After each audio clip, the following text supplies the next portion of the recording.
My area of interest is in water quality and drinking water quality. I got into it because I have always had an interest in the environment. My 6th grade science project was on landfills and waste accumulation of my family, where I weighed out our trash, and I have had an interest in the environment ever since. Classes that you take as an entry-level civil engineer, sort of in your sophomore, junior, would be statics, soil mechanics, fluid mechanics, and then you can go into different civil electives.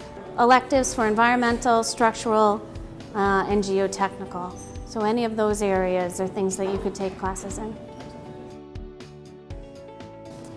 So as civil or environmental engineers, generally you can work for the public, which would mean you're working for the government in some aspect. You're working for the EPA at the federal level, the DEP at the state level, or a conservation commission at the town level.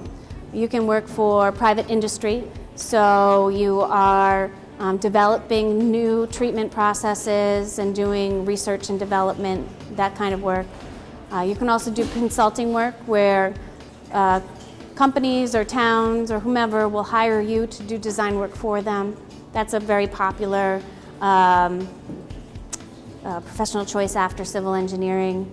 And in terms of environmental, you can focus that on anything from soil contamination to air contamination to water contamination, and all types of treatment processes.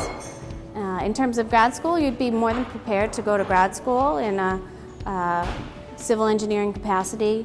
And at Wentworth, we have the master's program here, so we have a master's of engineering.